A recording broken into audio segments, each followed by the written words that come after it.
Greetings and welcome to the Halloween edition of the Sliders Review. And I'm here today to talk to you about The Haunting Hour Season 1, The Red Dress. And this is one of my all-time favorite Haunting Hour episodes.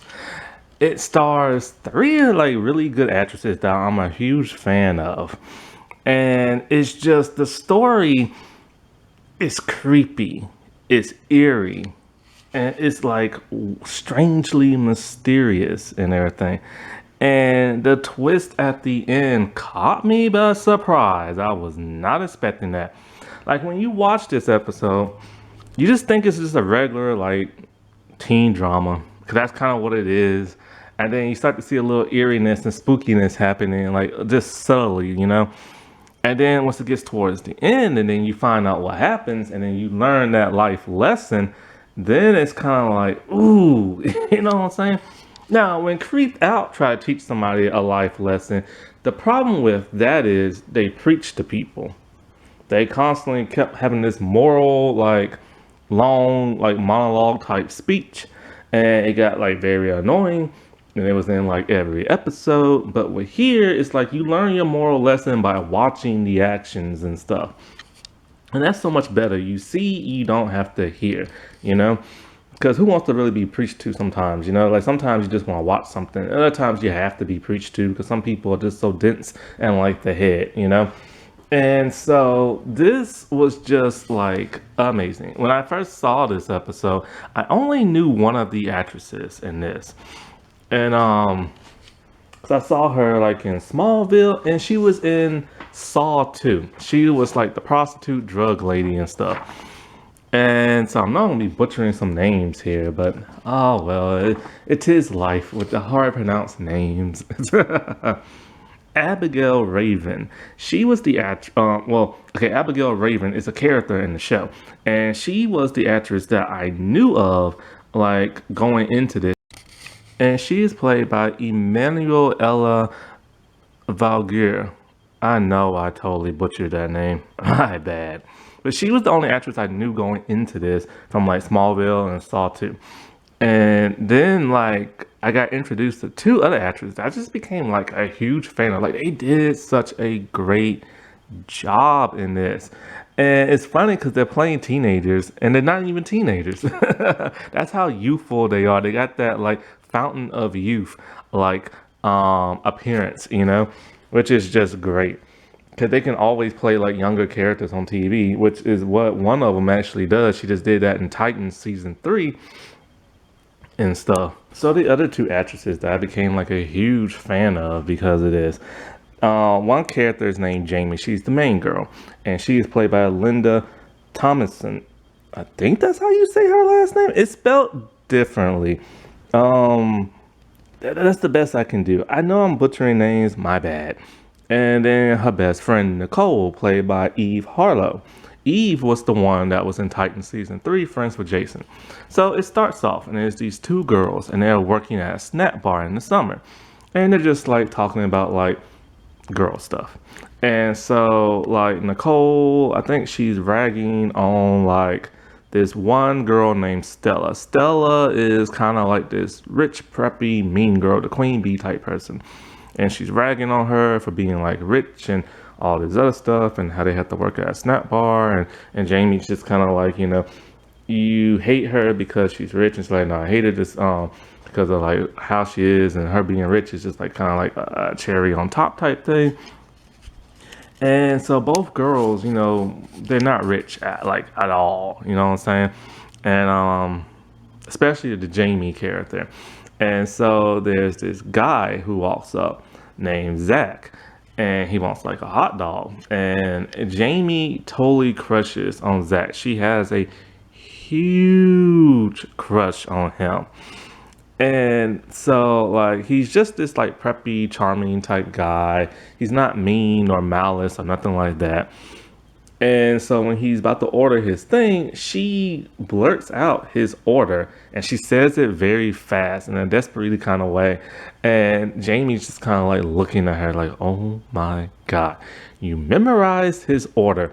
And then she's all like, well, he orders the same thing every day. But I mean, yeah, that's one thing, but it's the way she says it that made it seem so stalkery, you know? So Stella sees them talking and she don't like that, of course. So she walks up to berate like Jamie. And she basically just calls her snack bar girl, which is like insulting and everything. And it does, and Nicole doesn't like it. Jamie doesn't like it. And so then she takes like Zach away and then they start like talking and like, what is it? So Jamie is still like fawning over him and all this other stuff. Is like major crush mode. So like later on, we see Jamie at her house and she's putting on her jacket, and like I think it's like the next day, and she's putting on her jacket and she rips a hole in it, and so her jacket has full of patches on it. So you know how that is from like you get a hole in something, you can't sew it up because like if you sew the hole up on its own, then it stretches and rips, especially when you wash it. So what people used to do, they put patches on it, and that's supposed to like hold it in place and stuff. And so very Aladdin style.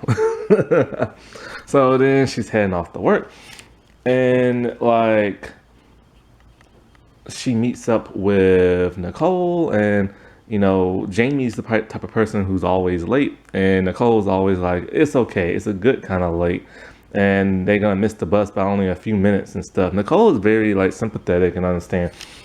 And then this is what's really always interesting me, like when Nicole starts talking the way she acts in this episode, you get kind of like this vibe, like she tells Jamie like, I appreciate like how you always help me out for the summer, and I don't think I'll be able to do it without you, and you're such like a great person. And then Jamie gets distracted because she sees a thrift store called like the Ravens Chest, like something like that, or something found treasures or something like that. And Jamie's getting, not Jamie, but Nicole's getting kind of like irritated because Jamie's not paying attention to her, and she doesn't really want to go in no thrift store. But then she tells Jamie, we have to cherish moments like this. Like when she was talking about like how she appreciates her and stuff. I've always got this vibe that Nicole was like a lesbian and crushed on Jamie and stuff like that. Like it's apparent throughout the entire episode, but it's never truly mentioned. Like her sexuality is never mentioned. Probably because this was a kid's show, and I think it was, what was this? I know this came out when I was in college, so it was like early 2000s or something like that, like mid 2000s. I say like that. That era, like around 2004 or something like that, something like that. And so like Jamie, she goes inside the thrift store and she's looking around, and Nicole's like being very irritated because she doesn't want to be in there and she doesn't like used stuff. And then so they see a giant raven in the store and it freaks Nicole out. Nicole has a cool phrase, like a cool like sass moment. She's all like, it's probably a used bird. Like, oh man, I love that so much. Like the sass that comes from her. Oh, let me point this out first. First, cause y'all know, like in my other video, I talk about how much I love good hair. Like, when it comes to Burke from Stargirl, I love her blonde curly hair.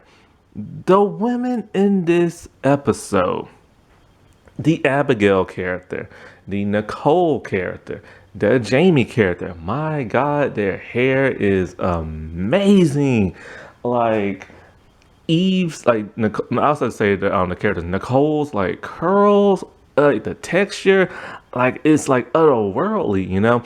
And then Linda with her like gorgeous, like red, like very like lush hair. And then you have like the Abigail character who's going to come up soon. her hair is just like, man, you can tell she got some exoticness in her. And so like they're looking around and like Jamie sees this beautiful, gorgeous, like red dress, and it really just like catches her eye, and she wants to know like how much it is. And Nicole is trying to get her best to get like out the thrift store, but Jamie just will not. And then the price tag says, "See Abigail," and Nicole doesn't like the way that sounds because she feels it's gonna be like a pricey type thing. And then so next thing you know, you start seeing this woman walking down, and this very I don't know what the world she's wearing, but it looks like a dress or like a muumuu or something like that. I have no idea, but it's like gorgeous and it's long, and you just see her walking down. And you hear like tap tap tap, because she's blind and she has a walking stick, and it's just this gorgeous, like beautiful woman comes down with piercing gray eyes because she's blind. So they wanted to give the visual illusion of like blindness, but they do in TV and movies a lot. They did that. I remember the first time I ever saw that was in Daredevil, the movie. They didn't do it for the Netflix show, I guess, because the dude didn't want to wear those contacts all the time. But don't blame them and stuff. They say contacts hurt, especially kind of had to use on a movie set. So like she's walking down and she's talking about like, oh, you'll look gorgeous in this red dress, and talking about like how much is it, and she's all like, everything has a price. And then like Nicole's just sassing this woman, talking about like a used thrift store and a used dress. And so Abigail like shuts her up and tells her like, well, basically like, oh, everything here was once been owned by somebody. It was their like valuable like treasures, very precious to them. And then so Jamie just wants to know like how much, and then I forget how much Abigail said. I think it's like $400 for that dress. And Nicole's all like $400 for a used dress worn by somebody. She's like, no, we're leaving like now. And then like what's her name? Like Abigail's like, well, if you want something, you have to pay and everything. So they leave the store, and Abigail just like stares them down and everything. And so like I forget what exactly happens. Um, Something does happen. I forget. Either Jamie calls. Um, God, what was it? Did she call him first, or did she go back to the thrift store? Okay, let's just do this. Okay, so she goes back to the thrift store around nighttime. And so she's walking down the sidewalk and she goes inside, and the place is clearly about to like close up, but the door pops open, and so she just walks in. Pretty mysterious. The door pops open, you know what I'm saying? And so like she's walking inside, and she's back to looking at the red dress, and she's just so enamored by it. Like she's just so obsessed and she can't stop staring at it. So she decides she's gonna put it on. And Linda slash Jamie looks amazing in this red dress. Like it really just, it was made for her, you know what I'm saying? And so like, um, she puts it on and she's just pretending to be like rich and famous, and pretending like she's asking out Zach, and like, and she's like playing with her hair and dolling it up for the mirror. But then she starts to hear tap, tap, tap, tap, tap. And then so she know, oh crap, it's Abigail. So, and Abigail's like really irritated because she thinks somebody broke into the store, and she's all like, if you're in my store, you will pay, and all this other stuff. And she constantly keeps saying that. It scares the piss out of Jamie to the point where she just doesn't know what she's gonna do, and she panics. And she just runs out the store without paying for the dress. So she basically just stole it. And then so like um what is it? So and she's just like terrified, so she runs home. And like when she runs home, she's all like, I'm not like a thief or something like that. And then so she's thinking about taking it back. But then God, I can't remember. Does she call Zach, or he calls her? Anyway, I think she calls him first.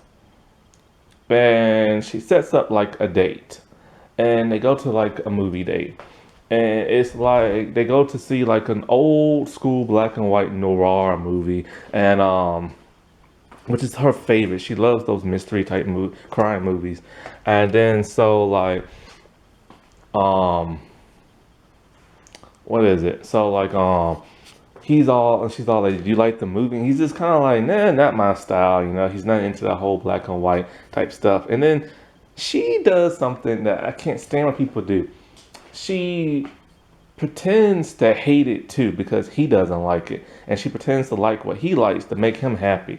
I can't stand when people do that crap. Like, just be yourself. You know what I'm saying? Like, people will, if people don't accept you, screw that person. You know what I'm saying?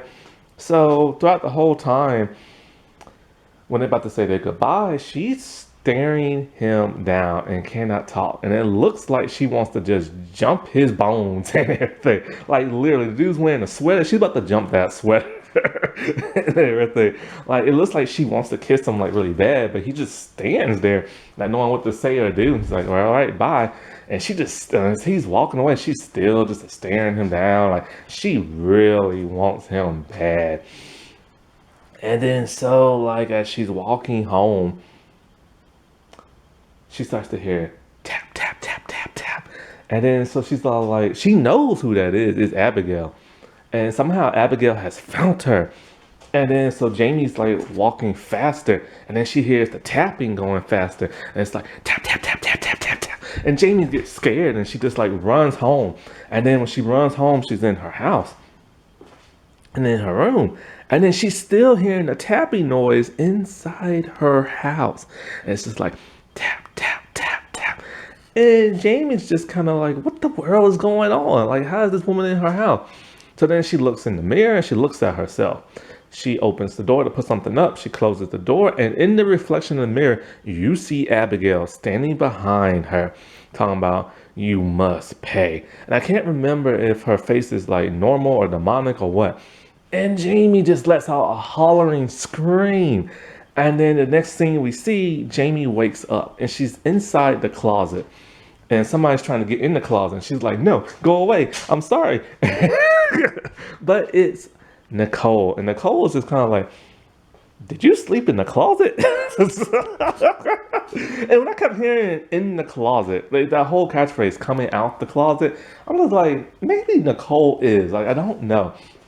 And then so Jamie's still freaking out, talking about like, I heard that like Abigail like ladies like walking stick like tapping and everything, and it freaked me out. And then she's all like, well, hold up, now I'm finna sleep in the closet. That's Nicole saying that. I'm just like, this whole closet reference, man. Like, I just don't know. And then so Nicole asks her straight up, why would this woman follow you for? And then so Jamie has to confess she stole the dress. And Nicole is just kind of like, dude, like, you can't do this. This is like post-traumatic, like, theft disorder or something like that. They give Nicole the best lines in this episode. And so, I forgot to mention, The Haunting Hour is made by R.L. Stein. I made a video about this like months ago, so go watch that. So anyway, um, so Nicole tells her straight up, all right, they're gonna have to go to the police because this woman is clearly following you, and you could just say it's a mistake you stole the dress, because it was a mistake technically and everything. And so she's all like, did you see the lady follow you? And she's like, well, no. And she's all like, well, there ain't nothing you can do about it. And then next thing you know, she tells her that how she went on a date with Zach. And Nicole's like, what? You went on a date with Zach and you didn't tell me? She's like, well, I called him up. And she's all like, man, you should have like told me. So Nicole's like all happy and like, oh my God type moment, you know? And then Jamie's all like, I don't think he likes me. I love this actress, man. The way she says that. Like, you all have to watch this episode. And then so like, Nicole tells her plain and simple, you're gonna return that dress, like you have to, like there's no other choice. So when so later on that day, Jamie's about to return the dress and she has it in her hand, and she's about to open the door to the thrift shop. But then Zach calls and he wants her to go to their little prom dance thing. And she does what you think she's gonna do. She keeps the dress. So later on that night, they're at the prom thing, and we see Nicole. Nicole's not at the prom. She's serving at the prom and everything because she like needs the money and all this other stuff. It's not really, actually, tell you the truth, it's not a prom. It's something else. It's hosted by Stella's like family or something like that. It's some kind of like banquet type thing. That's what it is. It's not prom. It's a banquet. And so that's why Nicole is like serving and not actually there. And so we see Jamie walk in with the red dress. And she has her hair all done and everything. And she sees Nicole. And Nicole's like, oh, you got to be kidding me. I thought you were going to give that thing up. And then she's all like, I was. But, you know, then Zach called. And then Nicole tells her plain simple, I don't care. Like, I'm sick and tired of this crap.